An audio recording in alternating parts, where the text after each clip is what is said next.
2 hours. Funny thing about time, people think it moves in straight lines, ticking politely like a good little servant. But when something big is about to happen, time starts to twitch. You can feel it in the air, can't you? That strange pressure in your lungs, that little spark under your skin, like the world is whispering a secret straight into your ear, and you're trying so hard to keep your face calm, your voice steady, pretend nothing unusual is happening, even though you know something is coming, something that wants to kick the door open and change everything. The tension of waiting transforms ordinary moments into powerful ones. Funny how people underestimate that. They think power is in loud declarations, in dramatic entrances, in the crash and boom of big events. But real power, it lives in the silent spaces before anything happens, in the tiny ticking seconds where everyone else is too distracted, too bored, too blind to notice what's shifting beneath their feet. Waiting isn't empty. Oh no, it's packed to the brim with potential. It's like holding a lit match near a fuse, watching that dangerous little glow tremble, knowing one breath, one move, 1 second could change the whole world. Most people run from that feeling. They cover it with noise, with chatter, with distractions, because the quiet is too honest. It shows them what they're afraid to see, but not you. You feel the weight of a moment stretching itself, pulling tighter and tighter, like a rubber band begging to snap. And in that stretch, in that beautiful tension, something inside you wakes up. You start noticing things differently. The way people walk, unaware of the invisible countdown humming through the room. The way the air feels thicker, heavier, almost charged, as if electricity is crawling under the floor. Suddenly, the ordinary isn't ordinary anymore. A clock ticking becomes a drum. Footsteps echo like warnings. Even your own heartbeat feels louder, more purposeful, like it knows something you're still figuring out. That's the magic of waiting.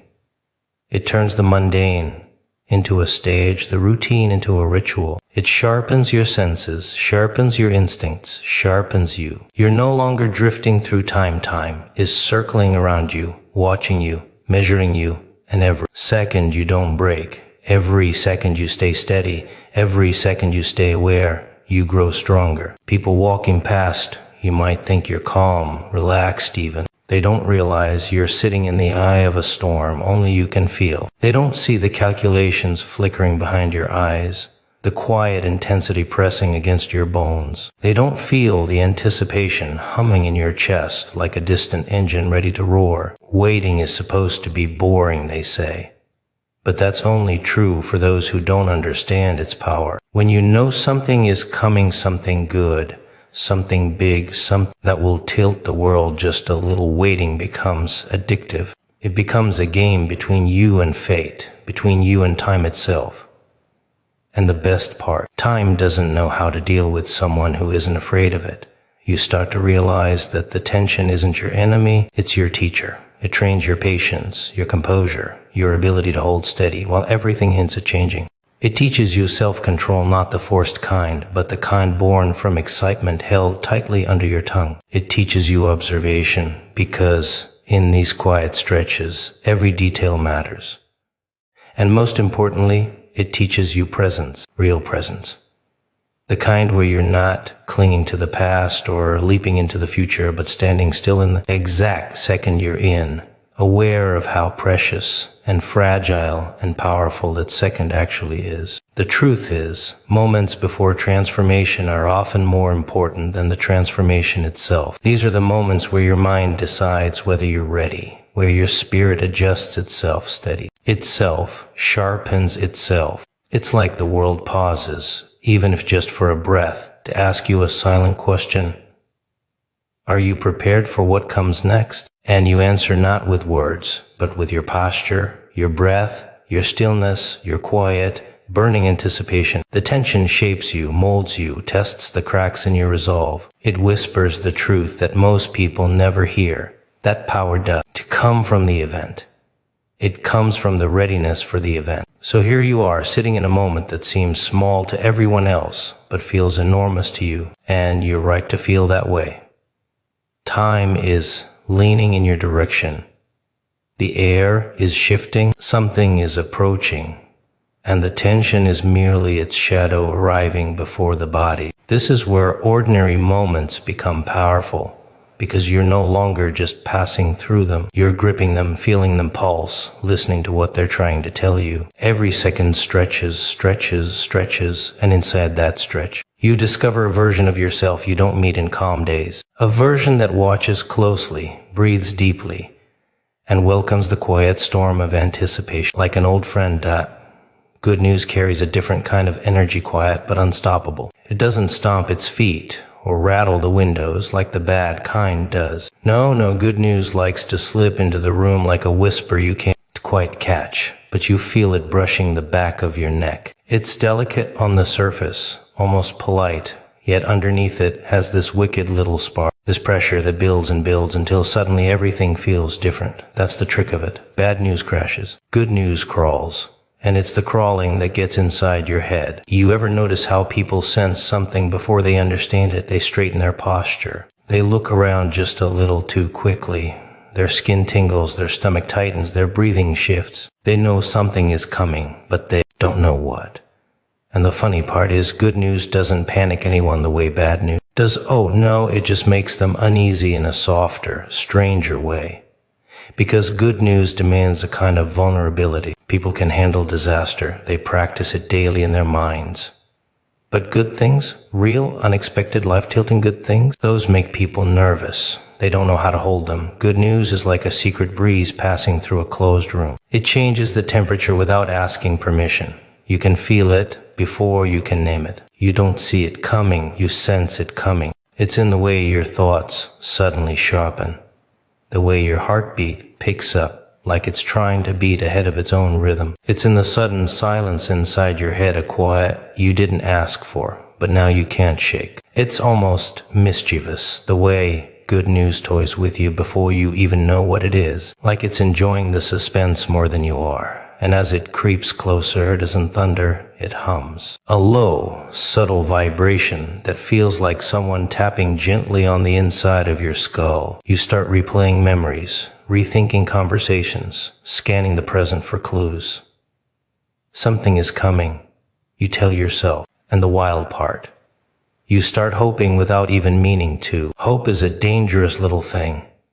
It pretends it's soft, but once it gets its fingers around your insides, it squeezes. Good news uses that. It doesn't arrive with fanfare. It arrives with tension, disguised as excitement. People think good news shows up wrapped in fireworks, but the truth is, it prefers shadows. It lurks in the corners of your thoughts. It stands behind you while you're pretending to focus on something else. And when you finally notice it, it gives you that little jolt in the spine. Not fear, recognition, like you've been waiting for something you couldn't explain, and now suddenly, the explanation is staring right back at you. That's why the energy of good news is so strange. It's gentle, but it pulls you in like gravity. Think about how you hold yourself when you know something positive is on its way. You don't slouch. You don't drift. You become alert, alive, almost too aware. Your senses sharpen. Your mind tightens its grip on the moment. You lean forward mentally, physically, like you're trying to peek around the corner of time to see what's arriving. And that's the real power of good news. It wakes you up, not with a scream, but with a subtle tug, a little curl of anticipation hooking into your ribs. It reminds you that something better than the present is waiting to step inside. Good news doesn't demand attention. It earns it, not through volume, but through presence. It fills a space without making a sound. It nudges you, nudges the air, nudges the mood, until suddenly the whole atmosphere feels tilted, charged in a way that only you can feel. Everyone else might be moving normally, talking normally, breathing normally, but you feel the shift. You feel the flutter under your skin. You feel that low electric buzz that tells you something bright is pushing through the cracks. See, good news has a way of slipping under your defenses. It crawls in quietly, rearranging things without asking, lighting little fires in places you thought were cold. It doesn't force itself in. It waits, builds, grows, until its presence is undeniable. And once you sense it, really sense it, there's no going back to that calm, blank neutrality, because suddenly every second feels heavier with possibility, every breath sharper, every moment more alive. Good news may be quiet, but once it touches you, nothing around you stays the same. Secrets create focus, discipline, and inner strength, but not the kind people preach about in neat little motivational books. No, the real kind of discipline, the sharp, electric, intoxicating kind, comes from holding something inside you that nobody else knows. A secret is like a living creature tucked behind your ribs. It paces, whispers, scratches, reminding you it's there. And the more you protect it, the more it strengthens you from the inside out. Most people think secrets are heavy, but the truth is they make you lighter. They force your mind to tighten, your senses to sharpen, your emotions to march in a straight line. It's almost poetic how silence becomes a weapon, how restraint becomes power. You see, when you carry a secret, especially one glowing with promise, the whole world starts to look different. Every sound becomes clear. Every heartbeat echoes louder. Every second stretches like a thin thread you can almost hear vibrating. People around you talk, laugh, complain, wander through their day without a clue that you are holding something that could tilt the ground under their feet. And that quiet difference, that invisible divide between what they know and what you know, creates a strange kind of discipline. The kind that does come from effort, but from awareness. A secret teaches you control, not the stiff, robotic kind, but that delicious, precise sort of control where every expression on your face becomes intentional. Every word you choose is deliberate. You don't blurt, you don't ramble, you don't crack. You hold your ground with the calm confidence of someone holding a spark in their hands and choosing not to drop it. People underestimate silence, but silence is focus. Silence is power. Silence is the inner voice saying, "Not yet, not now, wait."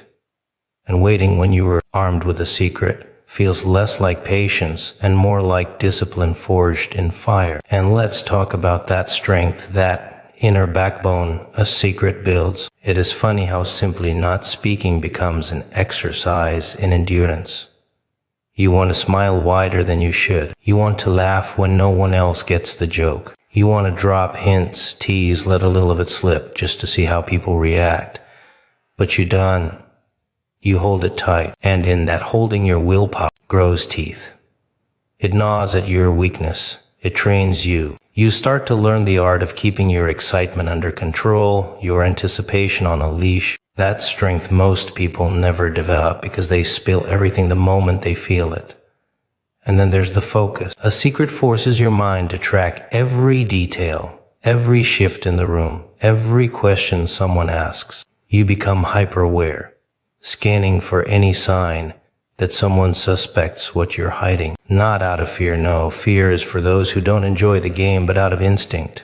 Instinct to protect, instinct to preserve, instinct to stay in control of the narrative. A secret sharpens your mind the way a blade meets a stone. You think clearer. You move smarter.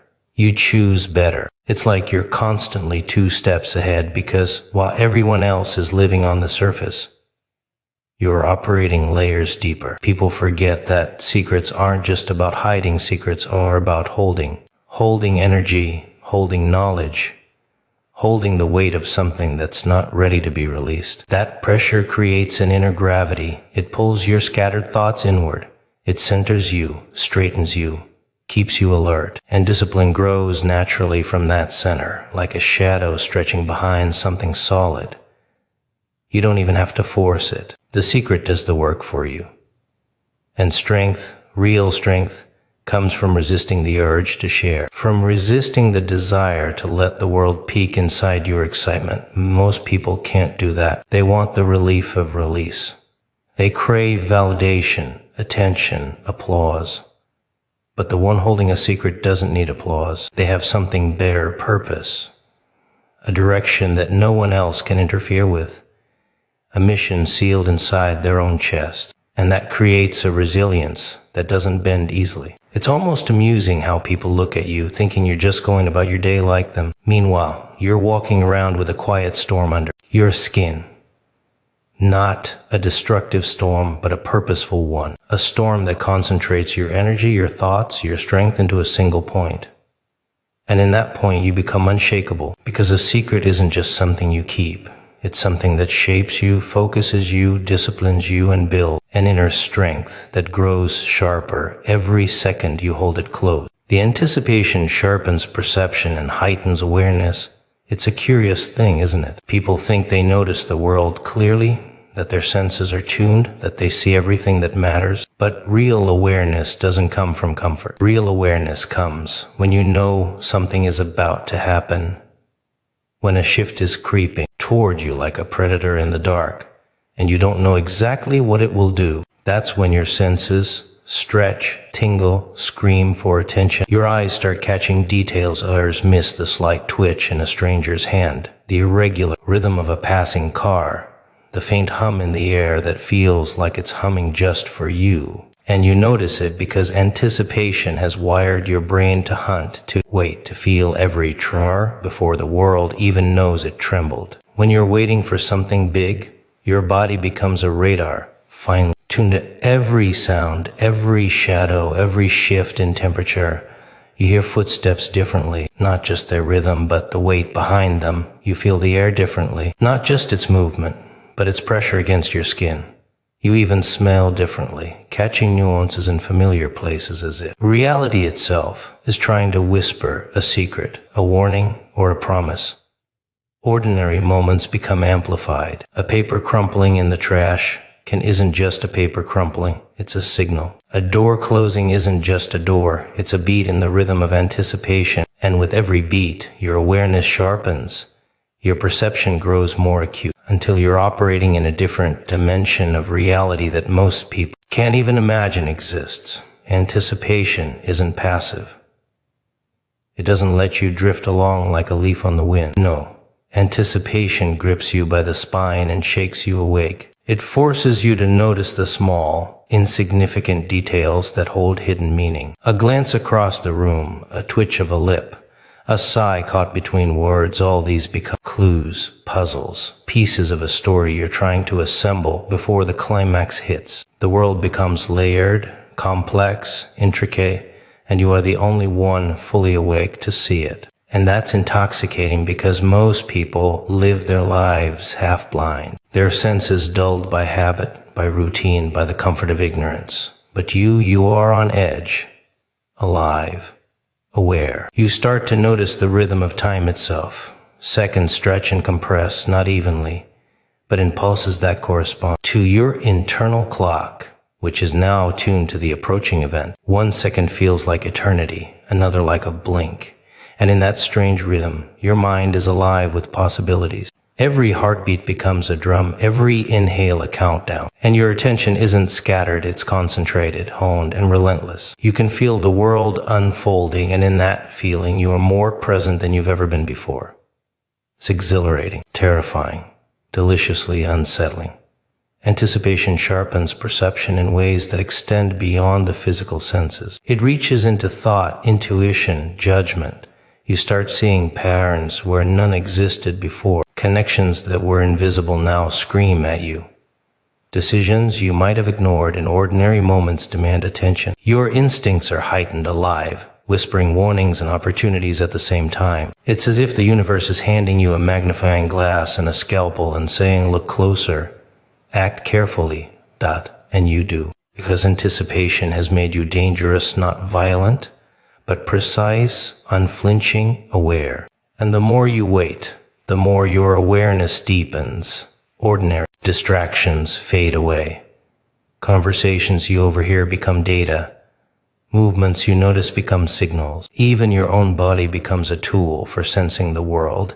Every twitch and tension a calibration. You start reading micro-expressions, subtle cues, tiny inconsistencies that most people would dismiss. And with each observation, your anticipation sharpens. Your mind hones itself like a blade, slicing through noise and triviality to catch the pulse of reality, the heartbeat of the approaching moment. Anticipation turns fear into clarity. Nervous energy becomes attention. Doubt becomes calculation. Your entire being channels itself into the single axis of perception. You become present in a way that's almost painful in its intensity. The world around you continues unaware, but you are awake in a way that borders on frightening because you are feeling the weight of what's about to happen, the tension of what's coming, the energy that will crash into existence, whether anyone is ready or not. And that energy anticipation is what transforms perception from ordinary to extraordinary, from casual observation to hyper-awareness, from seeing to truly knowing that the unknown fuels courage and readiness, but not the kind of courage people talk about in textbooks or fancy speeches. No, this courage is messy. It's raw. It creeps in like a shadow that refuses to leave. It's not loud or heroic at first. It starts as a twitch under your skin, a whisper in your mind, a pulse that tells you something is coming, and you have no idea what it is. That uncertainty, that deliciously dangerous unknown, is what sharpens the edges of your resolve. People think fear paralyzes you. Maybe sometimes it does, but when you embrace the unknown, fear transforms into a kind of fuel. It ignites a spark, and that spark becomes readiness. It becomes action. It becomes the jittery, exhilarating kind of courage that sits just beneath your ribs and waits for the right moment to roar. There's a thrill in not knowing. Most people run from it. They cling to routine, to predictability, to explanations that are neat and tidy. But the unknown is alive. It's breathing. It shifts and stretches around you, teasing, tempting, prodding you to react. It forces you to pay attention, to feel every twitch in your body, every tension in your surroundings. You start noticing things that don't make sense. Things that hint at what's coming. Your mind becomes a trap for details, a magnet for patterns that the unprepared would miss. And in this heightened state, courage doesn't ask permission. It simply rises because you can feel the world pressing at you, and your survival, your opportunity, your very presence depends on it.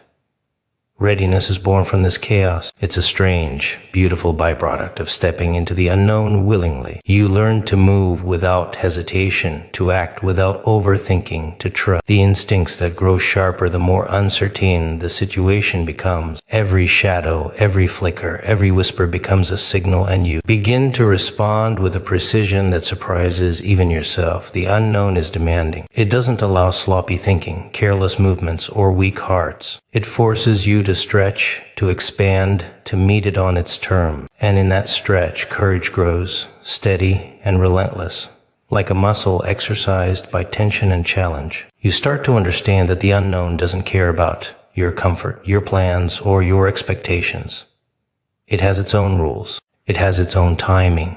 It has its own consequences. And the funny thing is, the closer you get to it, the more you realize how much it depends on you. Your reaction, your focus, your willingness to face it head on, that is what shapes the outcome.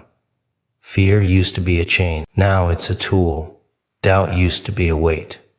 Now it's a gauge. And in this new dynamic, courage doesn't feel like a choice. It feels like a requirement, the only way to survive the invisible pressure built around you. There's an intimacy with the unknown that most people never experience. You start talking to it in your own way. You study it. You feel it in the rhythm of your heartbeat.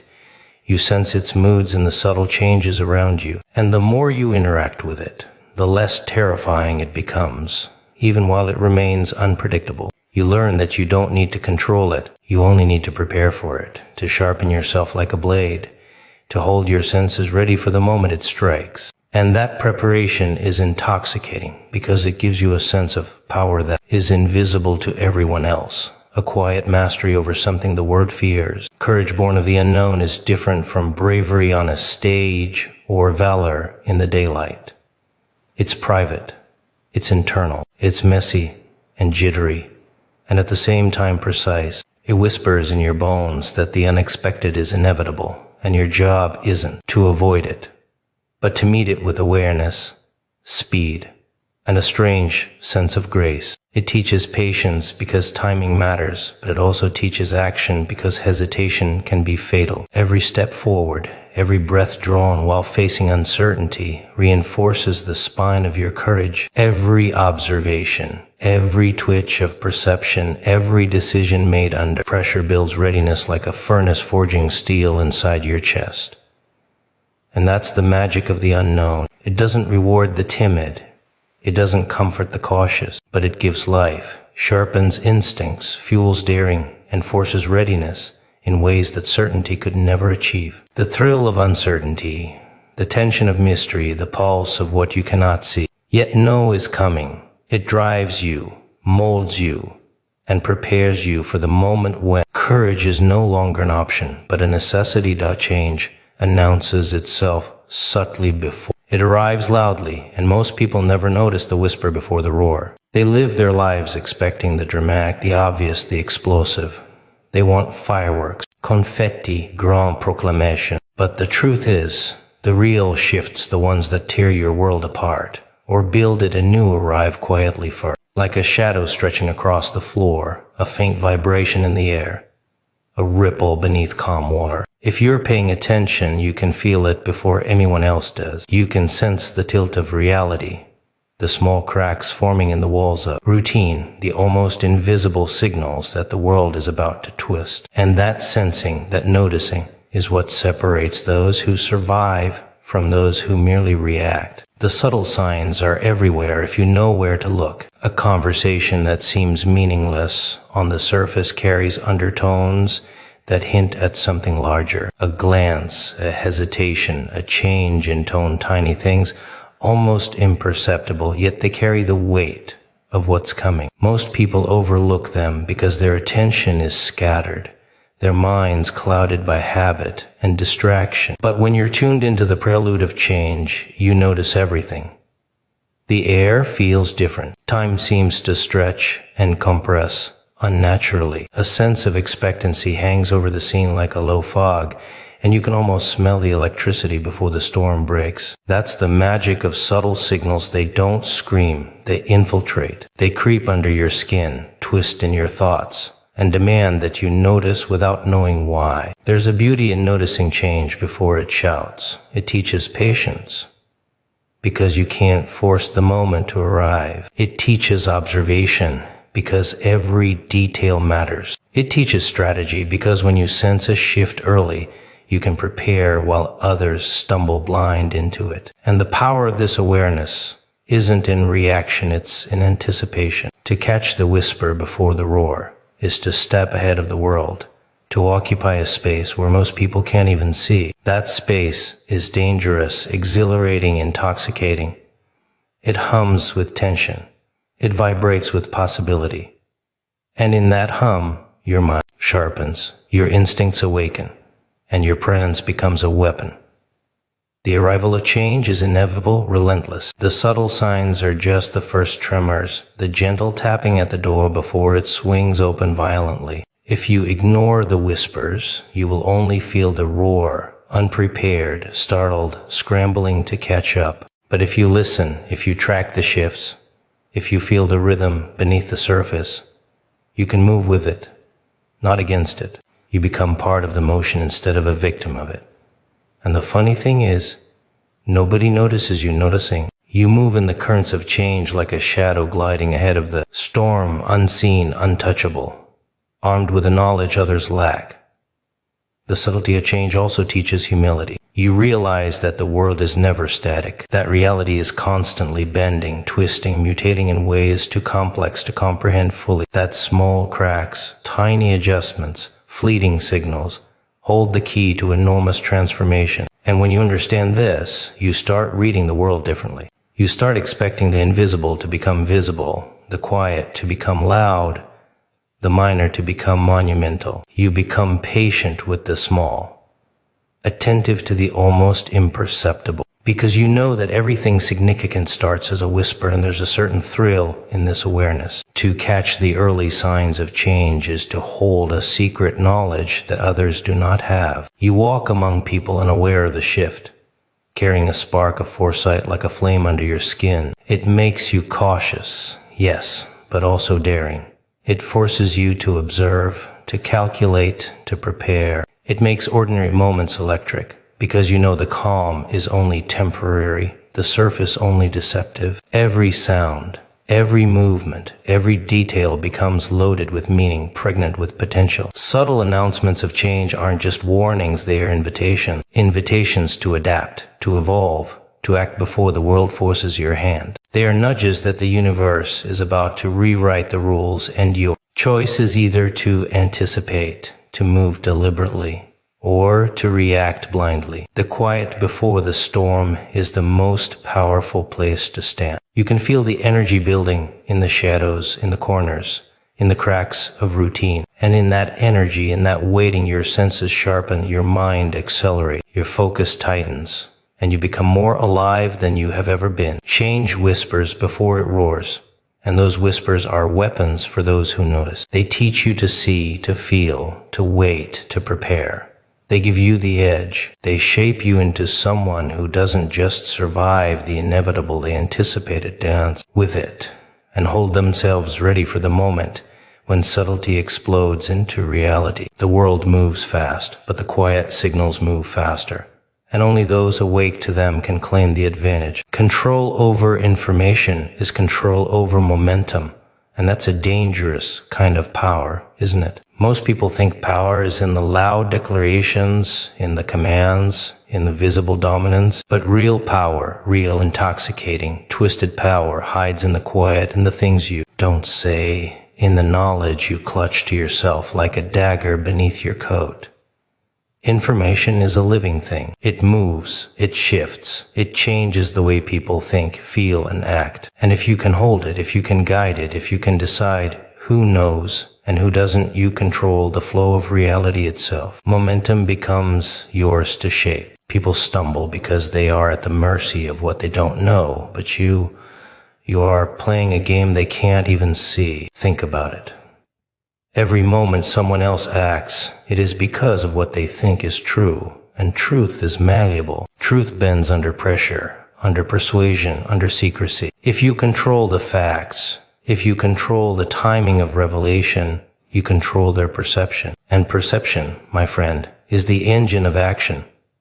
You can't make someone move faster, slower, hesitate, leap, fall, rise, all with a subtle shift in the information you release. It's a dangerous dance because it requires patience, cunning, precision. One slip, one extra word, one careless glance, and momentum flips from your hands and tumbles into theirs. But when done right, it's intoxicating. You become the unseen conductor of events, a ghost in the machinery, guiding the world without anyone realizing it. There's a thrill in this kind of control.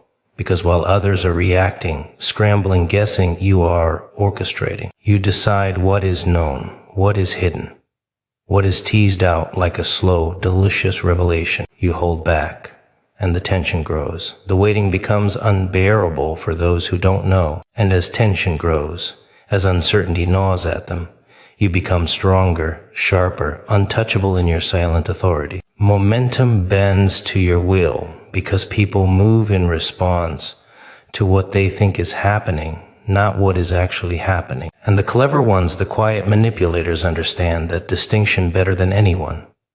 Information is more than knowledge. It is leverage. It is the pulse of action. When you control it, you control timing, you control expectation, you control fear, excitement, hesitation, and anticipation. A single withheld fact can change the outcome of an entire plan. A single revelation at the perfect moment can accelerate events, topple defenses, ignite chaos, or cultivate trust. Timing is everything. Too early, and the impact is lost. Too late, and the opportunity slips through your fingers. But perfectly timed, perfectly measured, and you wield influence the way a sculptor wields a chisel, carving the reactions of others into something you can predict, guide, manipulate. And the fun part? Nobody sees it. People think they are in charge of their actions. They think they are making free choices. But those choices are often the result of invisible nudges, carefully administered by the one who understands the rhythm of information. You control the hints, the whispers, the small slips, the delays, the pauses. You become a shadow in the mind of the world. Every glance, every word, every delay in communication is a tool. Every omission is a lever. And the momentum, the relentless, unstoppable current of action bends quietly to your design because people act based on what they know, not on what is real. But control over information is not just about others. It's also about yourself. Guard it, hone it, measure it, and it will refine your own mind. You see cause and effect with clarity. You anticipate reactions, understand tendencies, and shape the battlefield of thought before anyone else knows they're fighting. It creates patience, discipline, cunning. It trains your instincts, teaches restraint, and sharpens perception. You become alert to nuances, subtle shifts, hidden signals. The world becomes a chessboard, and you are both player and architect of the pieces moving across it. And therein lies the intoxicating truth. Momentum is nothing without control, and control is nothing without secrecy. The more you withhold, the more the world moves according to your design. People don't realize that every step they take, every choice they make, every breath they expend is influenced by the flow of knowledge that you command. That invisible leverage, that silent mastery over what is revealed and what is hidden, becomes the engine of power, the currency of influence, the rhythm of victory. And once you taste it, once you feel the subtle pulse of events bend to your will, you start to understand that the real game is not in action, but in knowing when to act, who to inform, and how to keep the world guessing while you shape the outcome behind the curtain.